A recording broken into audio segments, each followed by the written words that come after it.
I call the Chancellor of the Exchequer.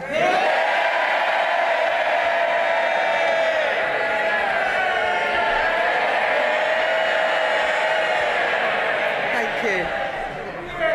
Thank you, Madam Deputy Speaker.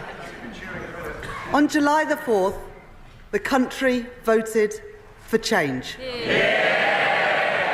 This government was given a mandate to restore stability to our economy and to begin a decade of national renewal.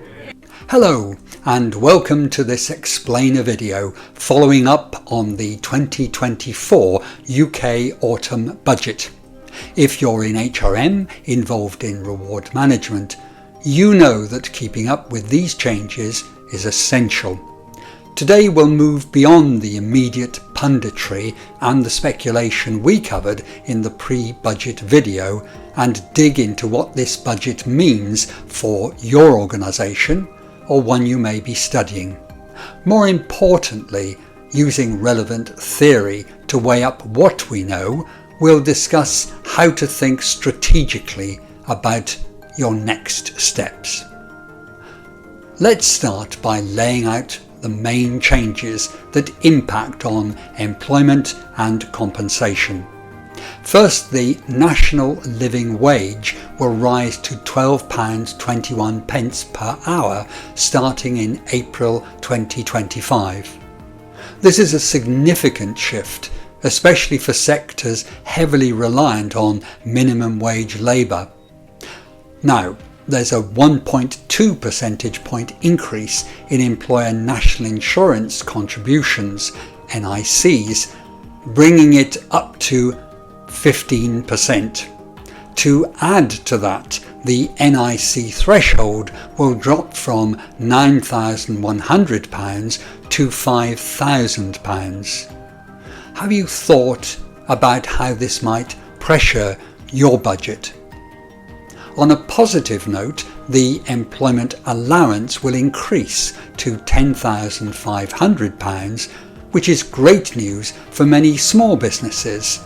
Some will effectively pay no NICs at all. But what does this mean for larger organisations? We also saw adjustments to income tax thresholds, a 4.1% increase in the state pension, and significant investment in research and development, R&D, and education, signalling a push towards productivity growth. How will these changes shape your planning? Now, here's where we dig a bit deeper.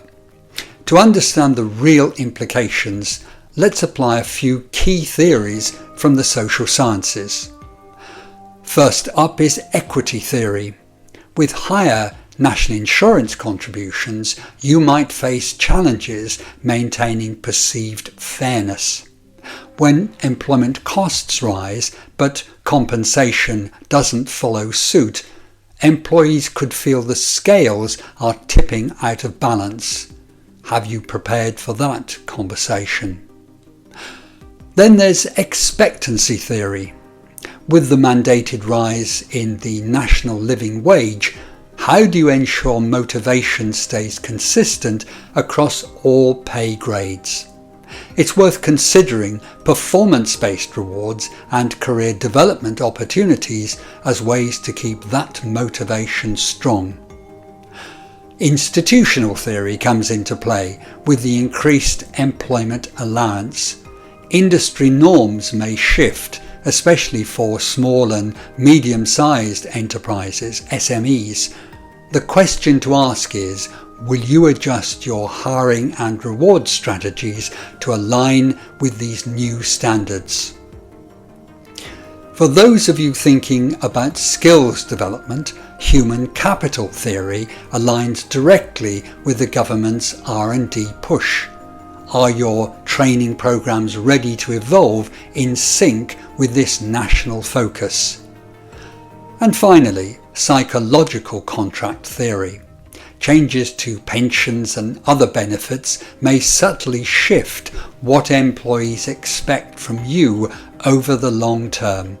How will you manage those expectations. Let's talk about what all of this means practically. First, compensation strategy.